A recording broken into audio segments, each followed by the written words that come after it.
So we're going to talk about a rumor that Paramount might be pawning off the final season of Starfleet Academy to Netflix, that they're shopping it around. They don't want to actually run it on Paramount Plus. That is, again, a rumor. We'll look into it and we'll show you that there has been precedent for this.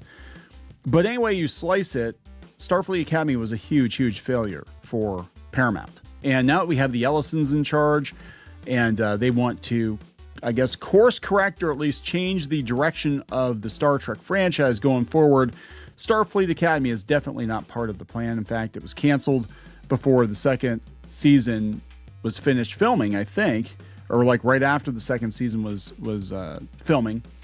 And yeah, it's been a huge disaster for them, a huge money-losing disaster, a very, very expensive show.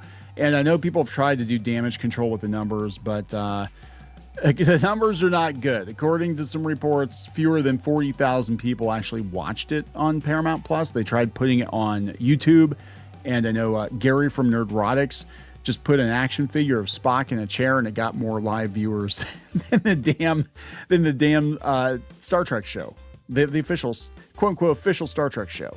And yeah, so let's talk about this and what could potentially happen. And this is just kind of the new reality with TV. It's there's no guarantee that you're going to get a second season anymore.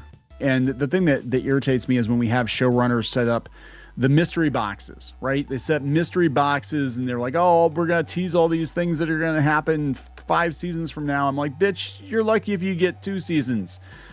And you're lucky if that season is more than 6 episodes. It's just the way things are now, right? It's insane. So let's talk about it. Before we get into it any further, please subscribe for more pop culture news, views, and rants, guys. So this is coming from Fandom Pulse via the Tachyon Pulse. Is that right? Tachyon Pulse podcast. Okay. So again, it's a rumor. It's not my rumor, but there has been a precedent. We'll talk about that Netflix actually did pick up the animated series a couple of years ago, Prodigy, which I still haven't seen that. People said it wasn't terrible, but Netflix seemed like a good home for this kind of a show. But even then, they're cutting that one loose too. So again, Tachyon Pulse podcast, Fandom Pulse. I'm just covering this. Ain't my rumor, man. So take it up with them. Paramount is reportedly trying to sell Starfleet Academy Season 2 to Netflix. So Paramount tried to sell Starfleet Academy Season 2 to Netflix, according to a Business Insider source speaking to the Tachyon Pulse podcast. All right, so the move would mirror what happened with Star Trek Prodigy in 2023. The precedent offers a cautionary tale about what Netflix actually gets out of these deals. And we'll talk about that because this is the thing that happened. People were very surprised.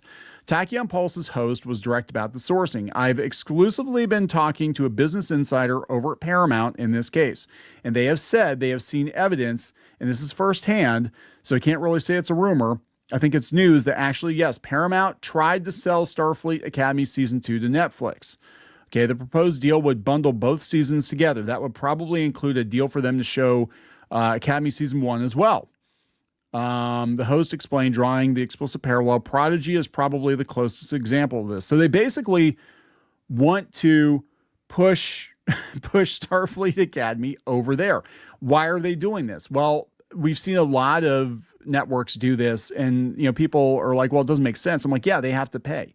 Basically, they're looking for every opportunity to make money off of this money-losing thing that they can, and sometimes it's more cost effective to either can the thing altogether, which is what HBO did with the Batgirl movie, which people said wasn't as bad, I guess, as some people thought it was, but it got shelved because it was cheaper to shelve it. And then they did this with their Looney Tunes movies too, and then they wound up releasing those through a third party. Paramount does not want Starfleet Academy at all. Like, they don't even want it on their streaming service. They're willing to license it out because it is not part of the plan going forward. It was a huge disaster for them. So if Netflix wants to come along, throw a couple of bucks at them, that's fine. Now, what's going to throw a wrench into the deal is that Netflix and Paramount were in a bidding war for Warner Brothers.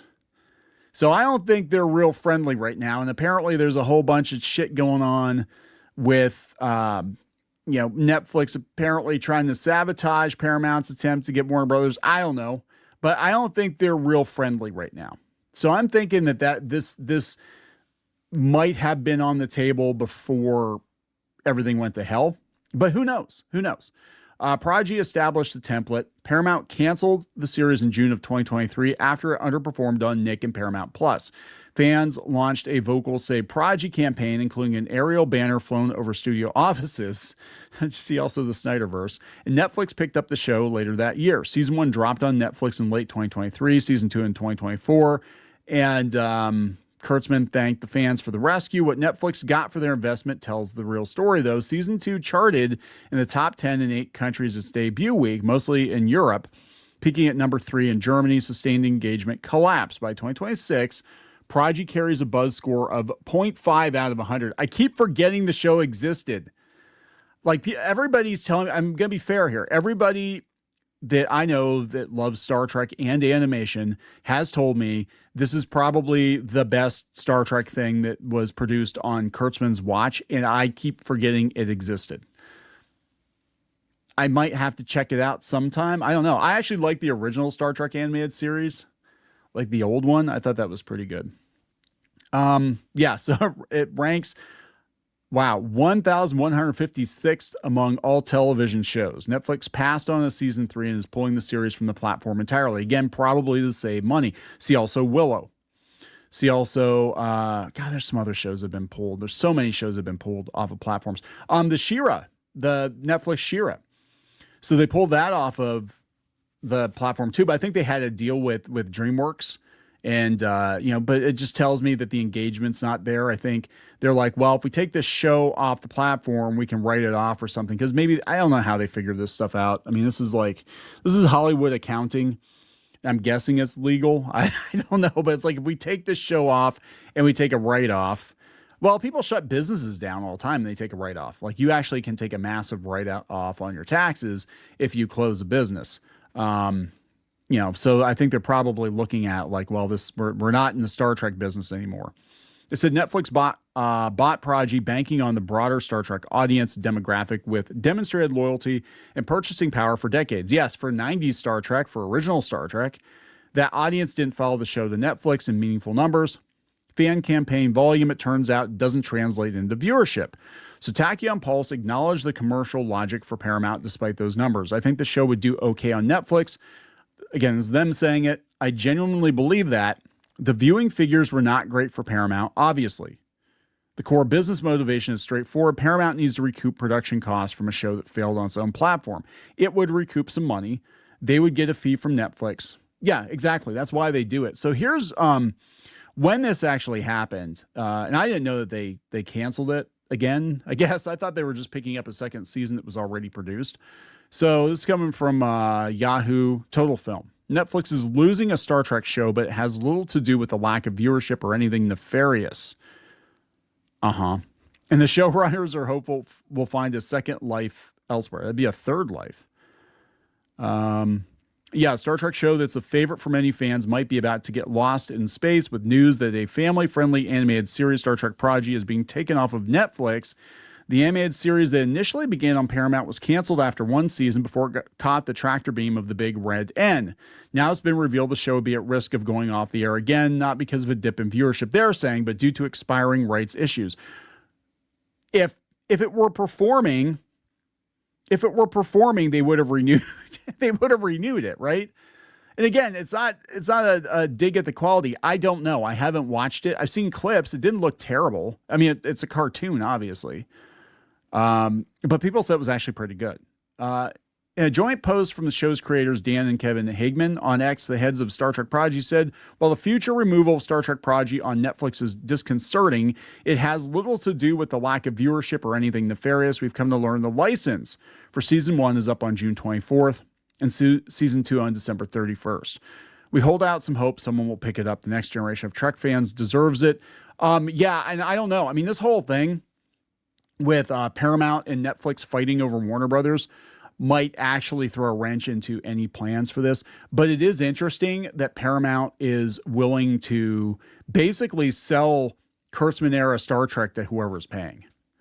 Like, it's weird because I don't think they're, I mean, I could be wrong, but I don't think they're even on Pluto. Do they even have a channel for Kurtzman Star Trek? Because I know they were trying to force us to watch Strange New Worlds. I do watch the free Star Trek channels on Pluto, like all the time in the background, like when I'm cooking and stuff. It's either, Next Generation or Deep Space Nine or the original series. And I know they even have like a Voyager channel. I'm not sure if they have a Kurtzman channel. I'd have to look into that. Not that I would watch it anyway, but they were trying to shuffle in Strange New Worlds into the regular Star Trek channel.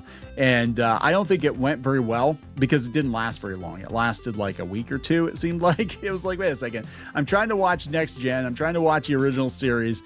And I got freaking singing, dancing Klingons. Like, no, if I wanted singing, dancing Klingons, I would watch them. I would choose to watch it on Paramount Plus, and I am not choosing to watch a singing, dancing Klingons. Thank you very much. So yeah, we'll see what happens. I don't know. It just sounds like they're going to try to make as much money off this shit as they can. I think it's going to be like Warner Brothers. I mean, again, they are buying Warner Brothers, but I think they're going to basically sell everything that's not a core IP, that's not nailed down.